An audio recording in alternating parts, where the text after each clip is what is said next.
All right, welcome everybody to today's broadcast. I am Dale with Realvolve Firepoint, and joining me today are Justin and Rob, both killer Remax team leaders. And today we're going behind the scenes, so we're going to be asking Rob and Justin about their secrets as top team leaders in the Remax network. What are their secrets to success? So Rob is the team leader of the Golfi team, Remax Escarpment, and that's outside of Toronto. Is that correct, Rob?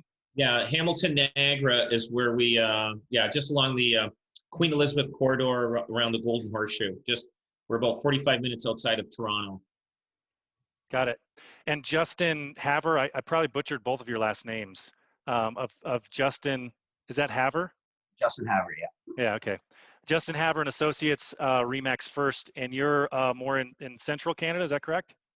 I'm in Alberta, so I'm located in Calgary, and 45 minutes away from the Rocky Mountains, our little playground. Lovely. So I want to start off today's broadcast with a poll, and I also want to mention a couple of things here. So we're recording the webinar, and we will send out the recording. So if you miss any part of this, you're going to get a follow-up email with the recording. Please put your questions in the chat and the Q&A. We'd love to get some interaction from everybody to help us understand what to focus on. And without further ado, first poll, what is your role on the team? So for those attending the webinar, what is your role? What best describes you? So you should see that poll pop up. I think.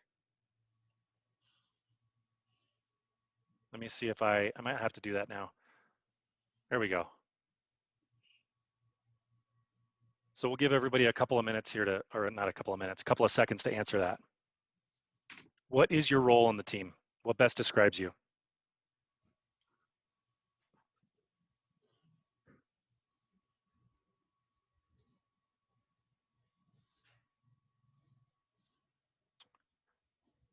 All right, so while we're waiting for those responses to come in, I'm going to close that up in just a second here. I wanted to start off by asking Justin and Rob, can you guys briefly, maybe Justin, we'll go to you first. Can you briefly describe your team as it currently stands? Maybe a 15-second rundown of kind of the state of the union for you. Awesome. Yeah, we're a team of licensed agents out of Remax First here in Calgary, Alberta. Remax First was actually the very first Remax brokerage in all of Canada. And our team consists of just over 50 licensed agents, plus about 10 support staff. And then I have 4 people in a leadership role, whether it comes from an operations manager, have a dedicated systems and trainer as well. And we just have a lot of fun selling real estate day after day. Love it. Rob? Yeah, so we're a team of about 37 agents, and we have probably about 7 or 8 support staff. That's including management. And my job basically is to support the agents. Sometimes we do get people that request for me to be there, and I will go there with the agent so that just for the support, so that we get that listing. Doesn't happen often, but I'm there to, if they're working on something difficult as an evaluation, I'll be there for them on that and anything else they need to go on. Got it. Perfect. So for both of you, what are the kind of support roles? How do you look at your support roles on the team? So Justin, you have about 10, you said, and Rob, you have 7 or 8. So Justin, go ahead, Rob.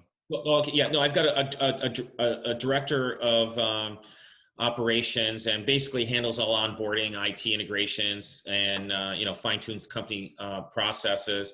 Got a director of sales that she's been with me now just for a year, and handles all recruitment efforts, runs our team meetings, and holds agents accountable on a daily basis. And we just started with a director of marketing, handles all digital media efforts with us. And then we have our admin staff that handles, all the admin things like broker loading listings and handling all the closings and stuff like that. And then a few that basically answer phone calls, and the front receptionist and all that outside staff that handles different things in the office. Great. Justin? So our team is built up of, like I said, I got director of operations, who is someone that has been, in the industry for well over 20 years, and who's also a licensed broker. And I have an additional support leader as well, Dave, that just recently joined up with us, who has 15 years experience managing, and also have been a broker in several brokerages here in the city. So their roles is basically a lot of support for the agents when it comes to the transaction side, a lot of interview, hiring, firing sometimes as well. And then got a marketing team, which consists of 2 people doing our social media and ad creative. And then we have in-house videographer, in-house photographers. We have a client care coordinator. And then we have Neil, who's our systems and trainer. So he basically ensures that our system, our CRM for that matter, is operating at the best capacity that we can, and always, ensuring that we have all the training materials and support for the agents, for them to kind of learn our systems and processes to ensure that they're set up for success. And then we have, several admin staff that, work from client care coordinator to, receptionists and follow up, and also supporting the agents if they have any questions or needs as well. And how do you know, Justin, when you have the right balance of agents to support staff? What are the things you're looking for? Well, I mean, it's what we just basically look at is to ensure that there's no holes in the business, and we look at if the agents are overwhelmed or if they can need more support. So it's a fine balance, although a lot of our agents do handle a lot of the stuff on their own when it comes to transactions, paperwork, that kind of stuff, because we have it very systemized. So it's very easy for them to simply just follow the system that we have laid out for them. And Rob, what happens when leads come in? Who handles kind of the lead flow in your business, and where the agents come in and start picking them up? Well, when the leads come in, they go to a lead coordinator, and we find out if they've been if they're in our system, and if anybody has been in touch with that particular person that already, and then we'll send that lead to the person that's already been in touch with that person in the past. If not, we will send it to whatever area that they're possibly looking for, or whatever area they're looking at buying, and try to set up the right lead to the right person. Great. So we found out just now during that poll that about 32% of the attendees today are team leaders, 39% are solo agents, and then we've got some team members, some assistants and other admin staff, and then broker owners. And 47% want to grow, 42% are in growth mode, 15% are in maintaining mode. So I know both of you had comments about growth when we talked the other day. Justin, what do you think about growth in your business? I mean, we're at the end of the year here. I know you guys have both done some pretty rigorous planning in your own businesses and are planning for growth next year. How do you approach growth, Justin? Well, I think me personally, I always have the mindset of growing the business, always looking to obviously enhance and create more and more opportunities for the active members on the team. And at the same time, constantly growing and recruiting agents to come onto the team as well. Primarily my focus is to ensure that everybody on the team has ample opportunities so they can provide for themselves and their families. And we kind of look at it as, based on a lead flow that's kind of coming in as well. If we have an abundance of opportunities, perhaps we're, this has actually been a struggle that we've had all year, even with 50 agents, is we struggle with having leads being picked up by agents because everybody's, so busy. So that's a clear indicator to us that we need to continue to bring on more great agents and, don't be afraid of growing the business at all. And I'm of the opinion that if you are going to have a team and run a team, you need to ensure that you have the opportunities to support them. I've seen a lot of people try to build teams without having the opportunities. And I don't think that's necessarily the right way, in my opinion. So Justin, how much time do you spend analyzing the numbers like that? How much time do you spend looking at the reports and finding holes like that? Our business has grown quite a bit over the years, and now we have a lot of people in place. So, we review numbers on a daily basis with the systems guy and with some of the admin. And, we track number of calls that are inbound, number of new leads every day, number of inquiries.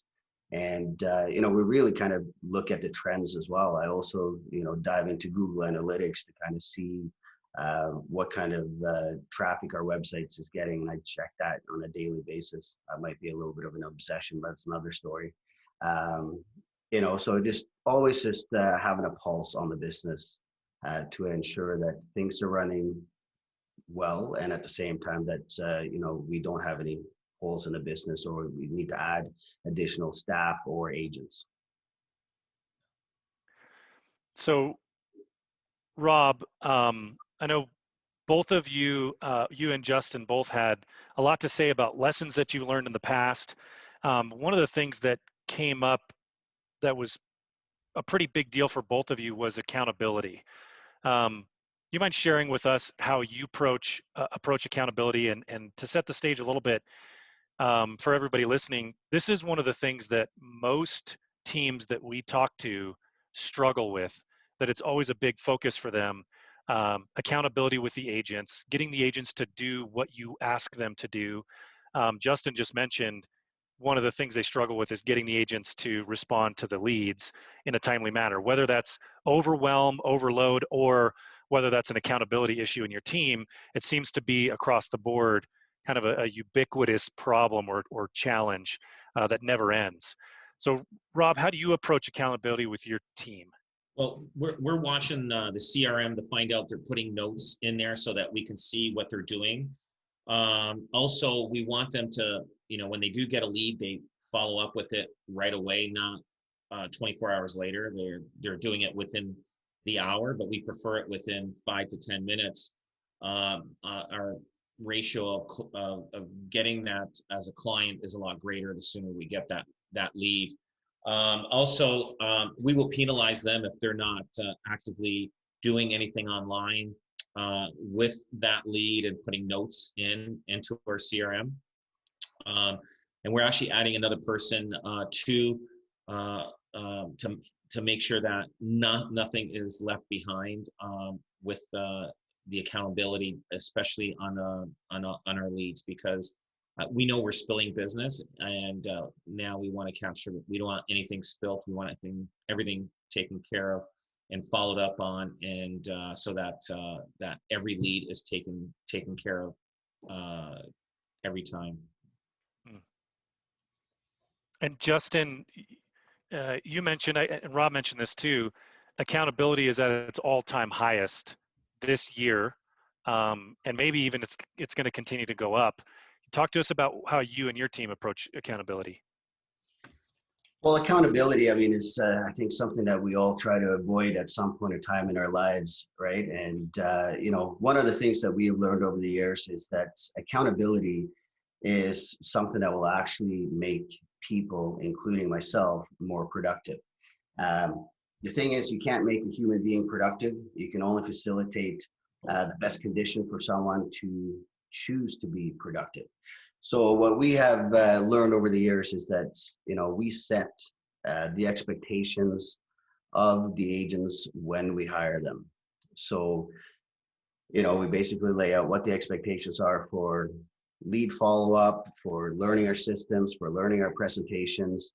And we ensure that that is crystal clear when we're sitting at the hiring table. And obviously the agent will also verbalize to us that they are willing to commit to those expectations, and that they're okay with us holding them accountable. We obviously run our CRM system, and we watch that, and again, it comes from ensuring that, we convert the leads at the highest possible level, ensuring that we have the right number of contact attempts. And if, an agent is perhaps, really low on their average contact attempts, speed of response, all that stuff, we look at that as a training opportunity to see if there's anything that we can do better. Perhaps we didn't train them how to use the system properly. And, they might also be in a position of overwhelm where they have too many opportunities in their system. So this year, we've actually been kind of preaching less is more. A lot of agents have the mindset that, they need more and more leads. And we're more of the opinion that, just have enough leads, but do more follow-up. 80% of the sales happen in contact attempt 5 to 12. So if we can ensure that we are hitting, minimum 5, we've even had some agents this year that are averaging close to 20 contact attempts per lead. And guess what? They're converting at a pretty high level. So, using the system, as a tool to track, because at the same time, it holds the agents accountable to ensure that they are doing the proper follow-up on the leads that, you, the team leader, are providing to them. And we all know that some of these leads can have a very high cost to the organization. Some of the leads that we acquire on our team has, a cost of close to $1,000 per appointment. So we obviously want to ensure that, the agents follow the system, and not only just to convert the lead, but also to ensure that, every client has the same or virtually the same client experience, whichever agent they work with. Yeah, that consistency is key. So Tamara has a follow-up question, Justin. And Rob, same question goes to you after Justin answers. Are you providing the leads, or how much do you expect your agents to bring in? We provide the leads, and we provide a lot of them. So we don't necessarily have expectations of agents to go and get their own leads. If they have their own sphere of influence or are able to generate their own leads, that is awesome. That's good for them, and they get compensated for that, where they have different splits. But overall, our machine is, running pretty good, where we have an overflow of opportunities. So, if they don't want to work their own sphere of influence, they don't have to, because there's just an abundance of opportunities. Rob? Yeah, we do provide an abundance of leads, and if they, we don't, like Justin says, we don't bank on any of theirs, but when they do come in, that's nice. We don't actually, our splits don't change on anything. Everything's all the same right across the board. So there's no arguments. There's no, well, this was my cousin. This was, my distant cousin that I haven't talked to. It's the same whether we give them the lead or they bring in their own sphere of influence, or family or friends or whatever. So it's the splits are all the same, and we just found that we've never had any issues whatsoever when we kept everything the same. And how many buyer agents do you have versus listing agents, Rob? And how do you manage that? Well, when they start off with us, they start off as basically as a buyer agent, but it doesn't restrict them from listing homes.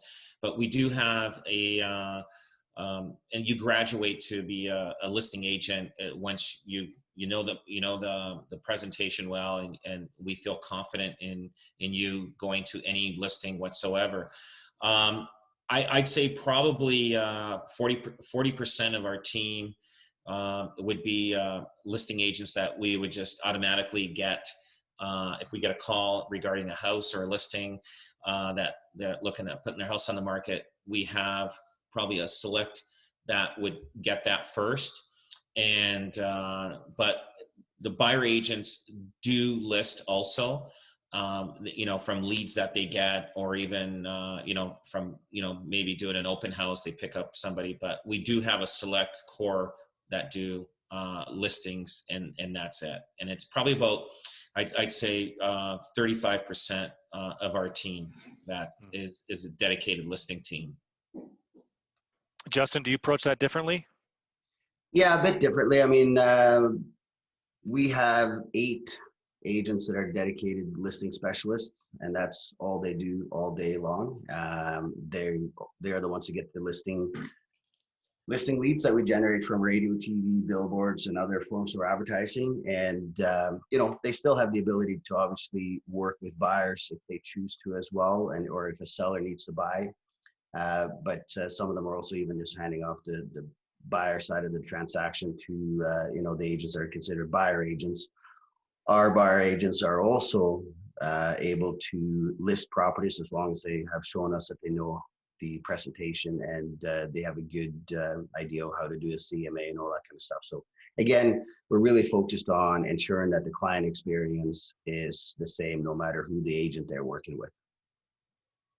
So, and I know both of you, when agents are maybe not performing to the level that you're expecting them to perform at, you're going to take some action. That's where the accountability comes in. Rob, you mentioned penalize agents when they're not following up with the leads properly, and we have probably 3 or 4 questions about that. So I'll start with you, Rob. How do you handle that punishment, so to speak? We'll stop sending them leads until they for probably 2 weeks to a month, and then so that they can get on their CRM and then handle that so that we believe that they learn their lesson. And yeah, no, it's we take it seriously here, and we're not going to. I like Justin does. I spend thousands and thousands of dollars trying to make that phone ring or get leads generated, and I can't afford to have somebody not care about, you know, a lead sitting there for over 24 hours and nobody touching it. So yeah, those are precious, right? well, absolutely. And Justin? Yeah, so I mean, we look at it as, you know, when we bring on an agent, we give them, you know, 50 leads from the lead pond, which is, you know, older leads. Some of them may be returning to the websites, that kind of stuff. And we basically give them those 50 leads so they can get used to following and using the system, so they get comfortable. Once they get comfortable, they will get onto leads. And then we do monitor, you know, how they perform. And, you know, if their average contact attempts are low, if they're not following the process, we will pause, not penalize, but we will pause any new leads and, you know, spend some one-on-one time with them to really give them the opportunity to get a grasp of how the CRM works and what the expectations are, again, because perhaps we weren't clear enough in our training opportunity with them when we were first getting them into the system. So I kind of look at it as, you know, from a standpoint of, if the agent isn't succeeding, it could also be something that we are doing wrong in the support role for the agents. But, you know, once we kind of go through everything and ensure that they're set up, it's just up to them to show us that they got what it takes. Yeah, I love that. You assume that it's a problem with the systems or how things are done on the team. And if you find out that it's not, then you're addressing it as a teaching opportunity with the agents. Yeah, it could also be a teaching opportunity for us too, right? Because maybe, you know, we didn't teach it properly. Maybe there's a better way for us to teach. Right, so we can't always blame the agents, right? So we got to take responsibility as team leaders for pretty much everything that goes on in our organization. And, you know, if leads aren't being followed up with, I mean, guess what? The onus falls on me, essentially, because, you know, I let it happen. So I got to take responsibility for that. And then I got to look at, okay, so why was it that the agent wasn't able to follow up properly or missed this opportunity? You know, we got to kind of look at how we operate within the system and how that slipped through, and then, you know, plug the holes. So Justin, we know that a accountability can't be present without expectations being set ahead of time. So why don't you share with everybody what you're doing to set expectations with your agents? Yeah, so I mean, we even have like, I mean, if you're running a team, I believe that you should have a team member agreement. And one of the things that we have in our team member agreement is step-by-step expectations for what we expect for them when they're working with the buyer, when they're working with the seller. And then, we revisit all of those expectations in our onboarding and in our training. And, we also have the agents, when we interview with them, we, make these expectations clear. And we also ask them to send us a video. What will it mean for you to be a member of the Justin Havre Associates of RE/MAX First team? And two, what level of commitment can we expect from you? And we get them to send us a video on that. And, it's quite fascinating. And, it's also a powerful tool down the road if you want to revisit, perhaps a scenario where an agent isn't meeting the expectations that they declare to us. Simply replay the video. Yeah, I love that. I always tell my team that the three most powerful words in sales are earlier you said, and that works on a sales call or when you're talking with your team, and helping them to perform at a high level. So I love that. You can say earlier you said this is what was going to happen. Now it's kind of off track. What's going wrong here? So Rob, I know you approach it similarly but slightly different. Talk to us about what do you do in your team to set expectations and maintain those expectations and high level of accountability? Basically, just dress code is important for us. Expectations. Staying in touch with our sales coordinator on a weekly basis, making sure that they're meeting their expectations. Following up on their CRM every day.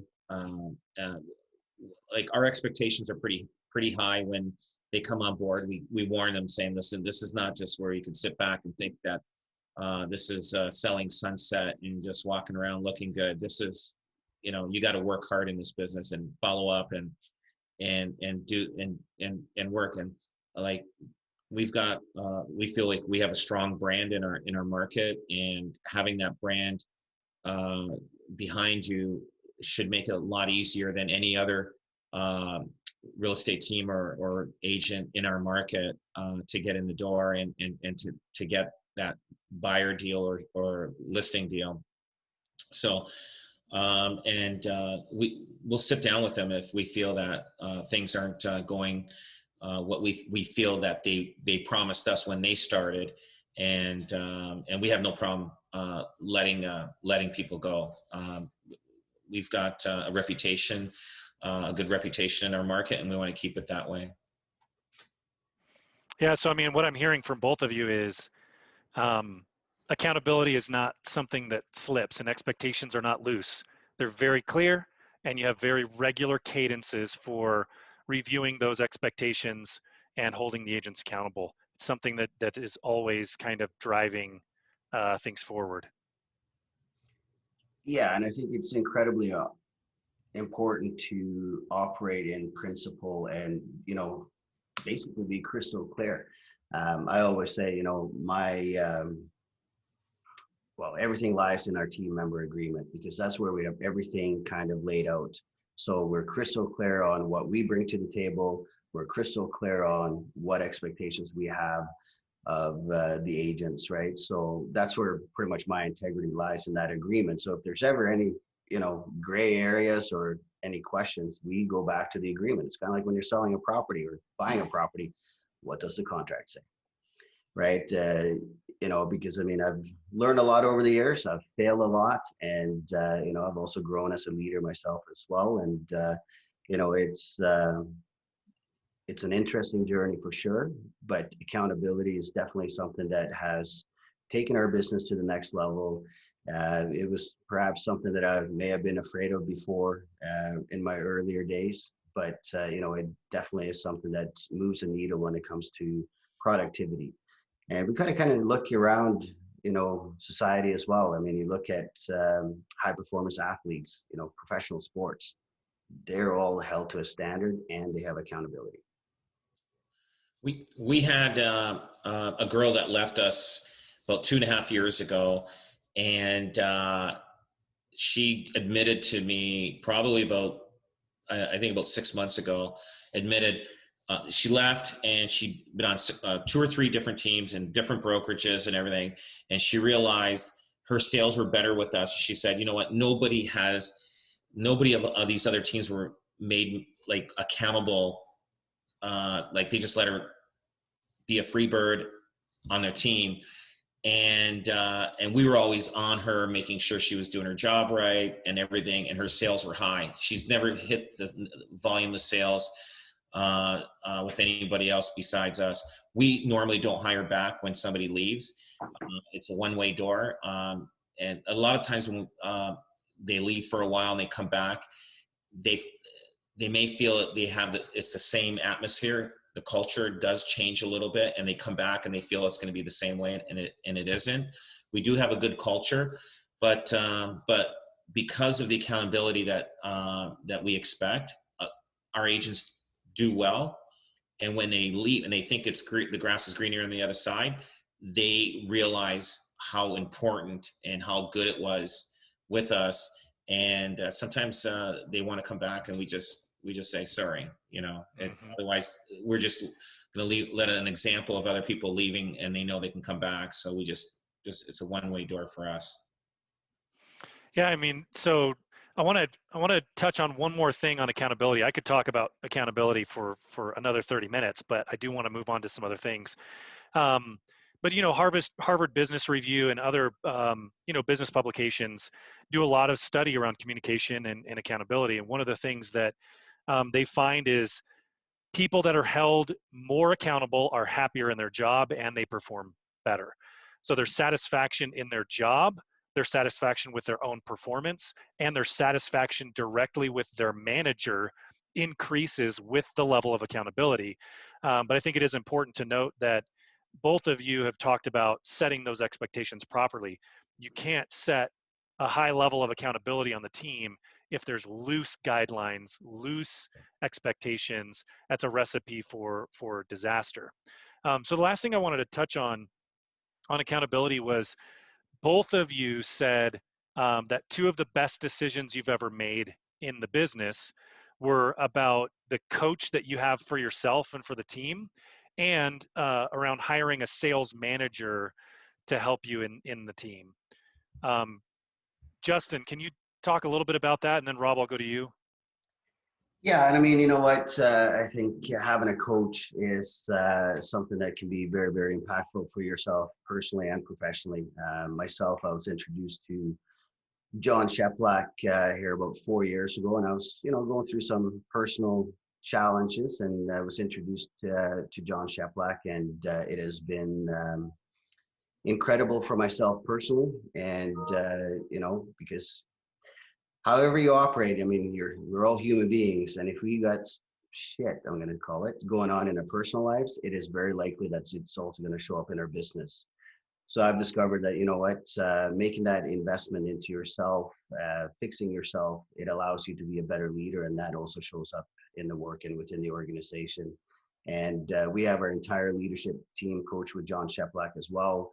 And we also coach the entire team with Sheplack once a week. And, it's really all about facilitating an environment where people can feel safe, comfortable, and have the ability to grow with the support of, the entire organization. The only way to get a human being to make a choice, make a change, or move into higher production is through self-discovery. And it's very uncomfortable for a lot of us to go through personal development and work on ourselves, looking in the mirror, taking personal responsibility for your personal crap, or taking responsibility for what goes on in the organization. When you do that, and if you're a leader and you have the ability to be open and vulnerable with your organization, you'd be amazed of what can actually happen within that. So that's been a great journey for myself. And, I know that Rob also coaches with John Sheplack now as well. Yeah. And Rob, sorry, before we get to you, Justin, what about the sales manager? How has a sales manager helped you, and how have other people on the team helped you with that accountability? Yeah, you know what? I stepped out of production probably about 5 years ago. And I also discovered that I needed to have help run and manage the team. And bringing on Tom was a life-changing event for myself. It basically has also helped me create a little bit of barrier around me as well, where I can, get my head above water and breathe. And, he's an incredible leader, and he has a wealth of knowledge and experience, having, managed and been a branch manager and been a broker. He has seen so many different scenarios, and it's just basically, again, helped me out a lot with running the organization and holding the agents accountable. And, leadership group also holds me accountable. Right. I'm fully transparent with all of our expenses, revenue, all that stuff, whatever's going on in the organization. It's an open book when it comes to the numbers that the organization is bringing in and spending. I love that. Accountability goes both ways. So Rob, talk to us a little bit about the coach, how coach has affected you, and how hiring a sales manager, a really good sales manager, has affected the team. I've had different coaches throughout the years, and I saw John speak at an event in New York City, and with the rate group that Justin and I belong to, and I knew Justin was being coached by him. I think it was it New York City a year ago, or was it 2 years ago, Justin? Was it 2 years ago? 2 years ago, and I don't know. His name came up again earlier this year, and actually last year I went to an event that John Sheplack had, and after that event, that was in Nashville. I decided to get coached by John, and John's not a type of guy that gives you binders and full of stuff that you don't really read. He actually is a wealth of knowledge, and John is he's actually helped our business quite a bit, especially this year, and it was great to have him, especially because of COVID this year, and he's definitely helped us quite a bit. He's a wealth of knowledge, this person. So I mean, we're really appreciative to have him as a coach for our team. A special human being. Sorry? He's a special human being. Yes, he is. Great guy. Just, if you met this guy, just incredible guy. And what about your thoughts on a sales manager, Rob?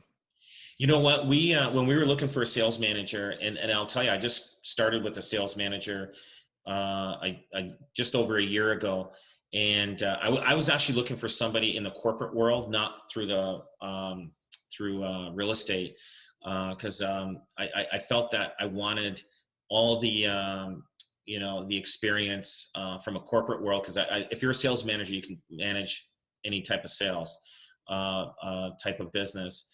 And so I did pick up somebody, which I think we feel we lucked out. She is always on top of the agents to make sure they're goal setting, their follow-ups, and discussing with them. And when I first had her start, I had her take every single one of our agents out for lunch, just so she can get to know them. And it was tough because this is a new role for our business. And they were giving her a little bit of pushback, but now they love her, and she's tough, but she's also but they love her, like, you know what I mean. So there's a combination of both. So she's the right personality. And the company I took her from, they were really disappointed. They even I bumped into upper management that she worked for, and they said, "You really lucked out with her," because she was. They were really disappointed when she left to come on board with me, but Yeah, so it's been a good role. It's been good for us. We're really appreciative having her on board with us. And I think you mentioned if you could go back in time, you would have hired a sales manager a lot earlier. Oh, absolutely. Yeah. So I'm a little bit delayed when it comes to getting the right people, but investing in the right people in your business is definitely key. I understand it now more so than ever. Well, so with the few minutes that we have left, there's a couple of things I wanted to kind of go over. One is has to do more with some nuts and bolts things, and there's a lot of questions that have teed this topic up around marketing. I know that's a big focus for both of you, in addition to the accountability and other things that you do on the team with culture, et cetera. So I do want to touch on marketing, and then I want to kind of end with some of the things that you've learned and changed throughout this pandemic, and talk a little bit about what is going to continue to change for you guys in 2021. And to get that topic kind of kicked off here, I have one more poll for our audience. So what do you plan to invest time and money into mastering in 2021? And you can check all that apply here. And I'm going to launch that poll now. And so let's talk a little bit about marketing here. And so this is more of the nuts and bolts type stuff. And I'm just going to start with some questions because there's lots of questions about marketing as well. Bernie says, what's the one strongest marketing item you use to generate listing leads? And what is the strongest marketing method you use to generate buyer leads? This is for either of you. A lot of our buyer leads are the online leads that we get, and our listing leads are the call-ins from direct marketing from it could be from radio or even real estate papers and some direct mail out there. But those are that we would get as listings. But the bulk of the buyer leads would be the online lead generations that we get. And that's through your website, through social media, through pay-per-click, portals. All of the above, all those. Yep. Absolutely. Justin? It's very similar to Rob. I mean, we have a pretty big radio presence here in Calgary. We also advertise on TV. We have a pretty big billboard presence in and around the city and at the international airport. So that's where we generate a lot of our seller leads from, and they're very, very high quality listing appointments, basically. Some of them are just pretty much just lay down. We're just only interviewing you and come here and list our house. So the quality of those leads are exceptionally high. We also do a lot online. I operate about 10 properties here in our marketplace, including Calgary.com. And my primary focus on when it comes to the online stuff is search engine optimization. And somebody was asking what website platform I use, and then I use Real Estate Webmasters, and if you go to justinhavre.com/RU, you can learn a little bit about that. And I do search engine optimization, which is a long-term game. I've been invested into this since I pretty much got into the business 15 years ago, where it allows us to get a ton of organic traffic on our websites. I mean, we have one website that had 480,000 visitors in a single month, over 4 million page views. So that generates a lot of showing requests or property inquiries. Those are pretty much the primary leads that the buyer agents get. We do very little PPC or IDX registrations. Those leads tend to go over to the ISA or the AI that we use. And once we have connected with them and we know that there's someone that's interested in buying or selling, then we will hand off those leads. But that's pretty much what we do there with leads. I mean, I think we have like 16 different lead sources that funnel into one CRM. And most of the things that you're talking about that have helped you build momentum, both of you, are things that you had to invest in for years, correct? Correct. I mean, when I first got into the business, I wish I would remember the name of the person that told me, but there was an agent that said, always reinvest minimum 25% back into your business. And when I got into the business, I came over from IT, and I just knew that I wanted to invest into websites, and I knew that in order to survive in this business, you needed leads. So I started investing into website platforms very early on.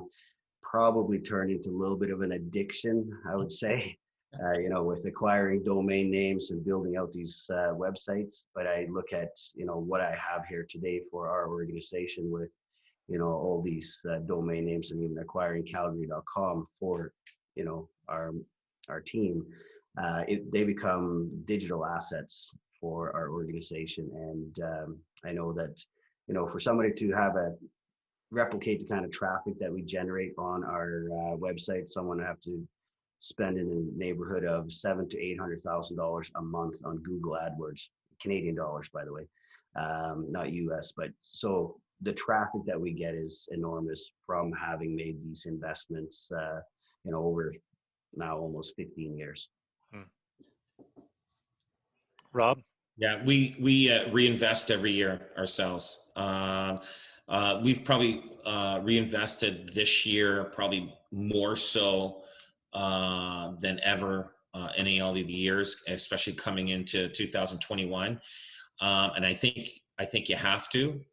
If you're not reinvesting into your business, you're going to fall by the wayside, and large teams are just going to swallow up all the businesses in your markets. So in order to grow, you have to reinvest to maintain the same level or even grow in your business. Mm-hmm. And so, go ahead, Justin. Sorry.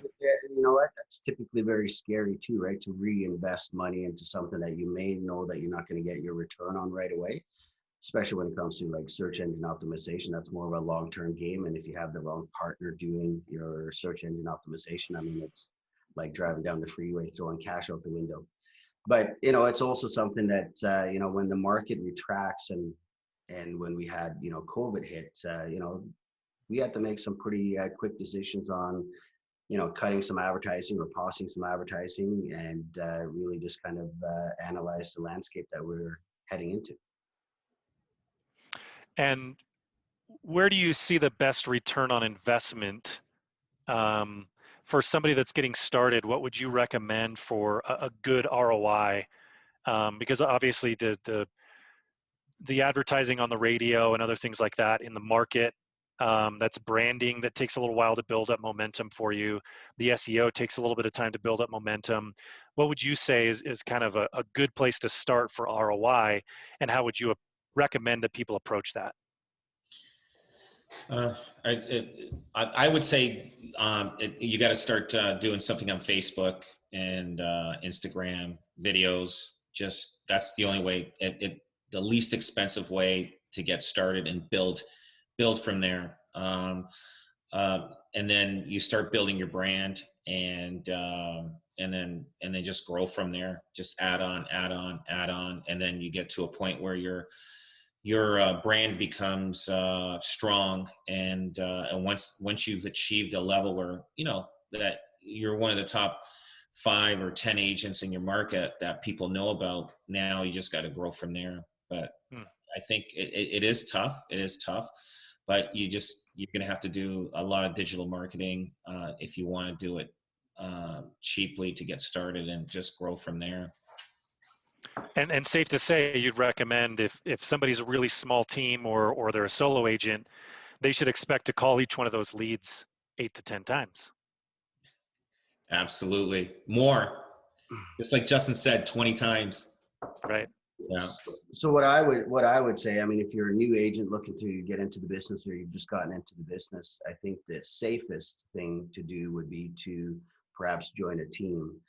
Get the proper coaching, the training, and develop your skills. And then you may want to branch out on your own after a few years, or maybe you just look at this as a great opportunity because you don't have to take those marketing risks and spend thousands of dollars.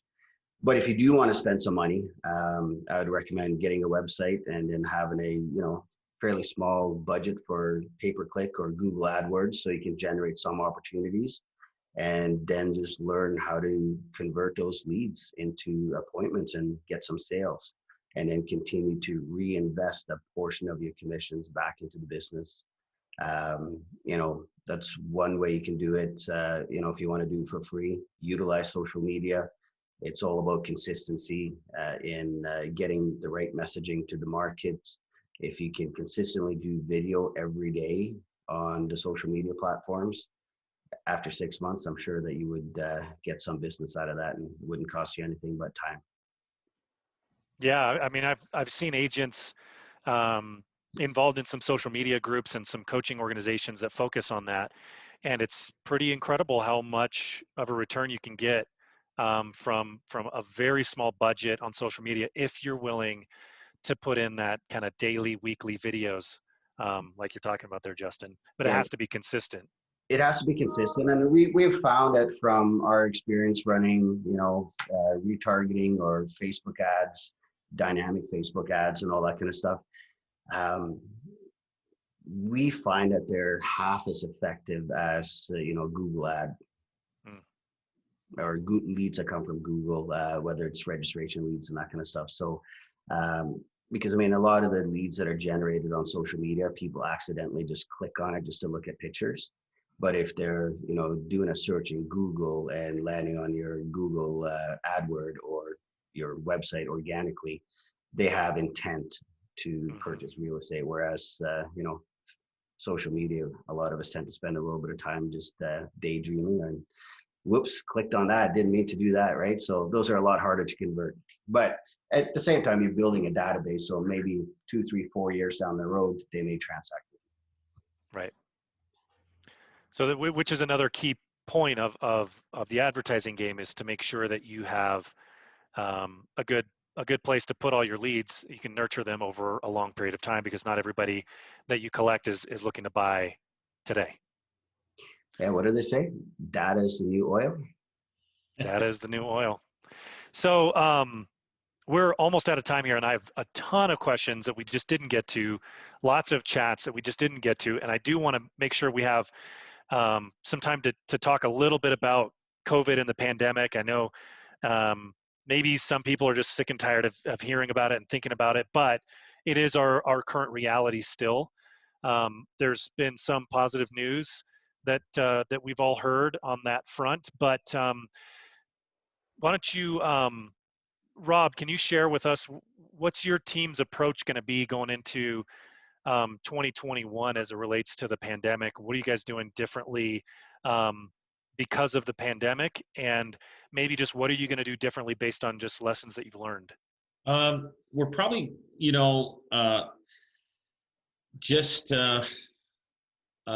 did a lot of changes through the pandemic. We opened up our podcast booth that we do. It's hard to tell. Just there's a lot of different things that, like a lot of mechanical that supports each other, but just we're going to be probably recruiting more agents. We're testing out some different platforms of marketing, and I did that in the last 4 or 5 months, and I tried it a couple of times and took it away and see what the response was, and we found that when I took it away, I regret doing it because it did work well. So we'll be adding that platform to the 2021 year. There's just so many components. We're investing more money, so we're hoping that that'll generate more sales for us in 2021. We'll find out what if that's going to work out for us or not. Hiring more agents and adding more to the marketing and is going to be the key factors to growing in 2021. So Justin, same question for you. COVID, pandemic, 2021, where are you going to be investing time and doing things differently? One of the things that we have learned from the pandemic is that it's all about the people. It's about your staff, it's about your agent, and it's about the consumer. It's about ensuring that people feel safe and that they're comfortable. We focused a lot on just reaching out to people in our database when we had the first initial shutdown here in March, just to connect with them on a human level, not trying to sell them anything. And, within our organization, we also started to have some, daily huddles just to have some sort of regular routine for the agents and staff that wanted to participate in it, where we basically declare one thing that we're grateful for, one personal commitment, and one professional commitment each day. And we're still running that account. It's kind of like a mini accountability group, actually. But we call it the morning huddle, and it has actually grown into something of its own. So we're going to continue to do that, continue to ensure that everyone on the team, staff and agents, are safe. Like right now, all of our staff are working from home. And at the same time, let the consumers know that we have the ability to help people move in a safe manner. And, we were running Matterport cameras prior to the pandemic, but when the pandemic hit, we doubled down on it, picked up a few more cameras, and we were basically applying that with every single listing that we put on the market, which, tells the sellers that, we want to ensure that you're safe and that, perhaps we have less showings, but are more serious buyers, because the buyers have the ability to obviously view the properties from the comfort and safety of their home, less disruption for the sellers, keeping everyone probably a little less exposed. But, we just got to continue on to just build on relationships and focus on the human aspect of it. And going into 2021, I mean, here in Alberta, I mean, cases are spiking, and it's going to be an interesting winter for us. And we will just have to kind of keep doing what we have been doing all year, being nice and kind to one another and support each other, and make sure that we continue to reach out, to our clients, and still operate the business at a high level, continue to reinvest, continue to grow. Growing with the right agents that we'll bring on, or the right staff, and just have a lot of fun, but at the same time, focus on the human aspect of it all. I love that. So I just want to briefly thank you both. I have one more question for you each in just a minute here, but I do want to thank you both for coming on and being so willing to share information with our audience here today. RE/MAX agents from around North America that have been hanging on your every word, I'm sure. So you have such a wealth of information and experience to share with us, and we really appreciate you guys. And I do want to just quickly mention, I'm with Realvolve and Firepoint, and Realvolve Workflows, Realvolve CRM, the Firepoint platform with our websites and CRM. We're here to help. And so we do want to talk to you guys. Everybody that joined us today, we would love to talk with you about what you're doing. And if we're not the right fit for you, that's a perfectly acceptable answer. But for those that do join us for a quick demo, sometime in December, you're going to get a free 60-page blueprint. It's a business planner and a guided video course that our very own Valerie Garcia has put together. And this is a training course that she typically sells for $100. And she's agreed to give it away to everybody that joins us for a quick demo of Firepoint or Realvolve in December. So you can go to realvolve.com/demo or firepoint.net/demo. And we specialize on the Realvolve side in workflows and in lead nurture. There's limitless automation. We have a very robust automation platform called the Workflow platform. We can synchronize with a lot of the Google apps. We do document storage. There's listing management, property management, transaction management, as well as some campaigns and other things to help you nurture your leads and stay in touch with your past clients. So check that out if you're looking to invest any time in your CRM this year. join us for a quick demo. And again, no is a perfectly acceptable answer, but we would love to show you what we've got and figure out if it's going to be a good fit for you. So again, thanks, gentlemen, for joining us. And I have my one final question for you. What's the best hockey team in the NHL? Not Toronto. Or Edmonton. Or Calgary. No. Well, the best team is the team that won the cup, right? Yeah. Well, are you guys hockey fans? We had people asking. Justin is a big hockey fan. I'm not as much. I grew up with a lot of sisters, so there wasn't much hockey on my TV growing up. But my kids were big hockey fans, and but I know Justin is, because he goes to if he's in any city around Canada and the United States, he'll go to a hockey game, from my understanding. But I would assume Calgary's your favorite team, Justin. Well, I mean, I got to cheer for the local team, but if any of you guys ever go to Vegas and have the opportunity to take in a Vegas Golden Knights game, that is a pretty awesome experience from an NHL standpoint, just the atmosphere in the building. So any hockey fans on here, if you ever go to Vegas, make sure you do that. Well, thank you very much, again, both of you, and thanks everybody for joining us. We're going to be sending out the recording.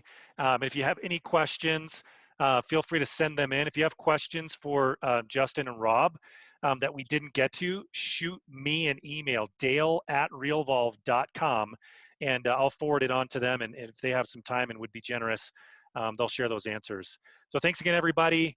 Have a great rest of the day. We'll see you next time. Take care, guys. Take care. Thank you.